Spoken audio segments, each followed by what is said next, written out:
అందరికీ హాయ్ అండి. నేను మీ రాజేష్ చెక్క. ఈ రామాయణం గురించి, సీతమ్మ గురించి ఒక ముసలోడు మాట్లాడాడు వాచీలు కట్టుకొని చేతికి.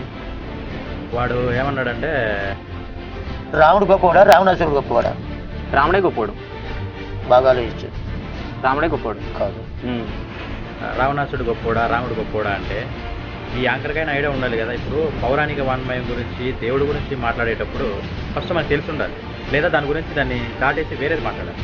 తెలియకుండా వాడు మాట్లాడేది ఇటు సైలెంట్గా ఉంటే అర్థం ఏంటి? నిజమనే కదా, మౌనం అంగీకారం అనే అర్థం. వాడు రావణాసుడు గొప్పోడు అంటే నువ్వు సైలెంట్గా ఉంటున్నావు, చెప్పలేవా? తెలియదు. రావణాసురుడు సీతని ఇలా పట్టుకుని తీసుకెళ్ళిపోయాడు, ఇలా పట్టుకోలేదు. నీ మనసు మారినప్పుడే నా దగ్గరికి రానన్నాడు. సరే కొన్ని రోజులు అయినాక రాముడు సీతను తెలుసుకున్నాడు, తీసుకుని వెళ్ళిపోయాడు. నువ్వు పవిత్రం ఉన్నావా లేదా అగ్ని పరీక్ష చేయమన్నాడు. అప్పుడు ఈ రాముడు గొప్పవాడా రావణాసురుడు గొప్పవాడా? రావణాసురుడే గొప్పవాడు.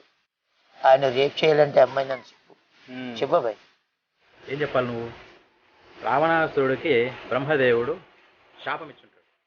ఇట్లాగే అందరినీ ఆడపిల్లల్ని గెలుపుతూ ఉంటే వాళ్ళపై ఎంతపై కంప్లైంట్ ఇస్తే బ్రహ్మదేవుడికి, అప్పుడు బ్రహ్మదేవుడు చెప్తాడు, వాళ్ళ ఇష్టం లేకుండా ఏ అమ్మాయి అయినా సరే నువ్వు వాళ్ళకి ఇష్టం లేకుండా నువ్వు బలవంతంగా అనుభవించే ప్రయత్నం చేసావంటే నీ తలకాయలు 1000 ముక్కలే చచ్చిపోతావు అని చెప్పేసి ఆయనకి శాపం ఉంది.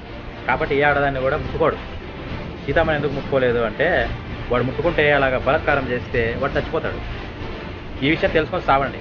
ఈసారి ఇంకోసారి ఎవడన్నా సీతమ్మ గురించి మాట్లాడితే చెప్పండి, వాడికి శాపం ఉంది, బ్రహ్మదేవుడి దగ్గర నుంచి శాపం ఉంది, వాడు ఆడవాళ్ళని ముట్టుకుంటే చచ్చిపోతాడు, ఆడవాళ్ళని ముట్టుకుంటేనే వాడు చచ్చిపోతాడు.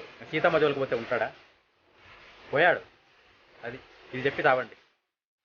ఇది జరిగి చాలా కాలం అయిందండి. కాకపోతే ఇది ఏమైందంటే చాప కింద నీరులాగా అందరిలోకి చేరుతోంది.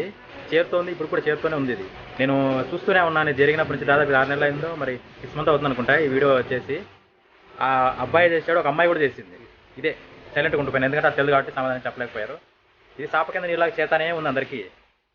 అందరూ ఇప్పుడు తెలియని వాళ్ళే మన హిందూ సనాతన ధర్మంలో పురాణాలు తెలుసుకునే ప్రయత్నం ఎవరూ చేయరు. కాబట్టి తెలియదు కాబట్టి మనకి వాడు చెప్పింది నిజం అనుకుంటాం.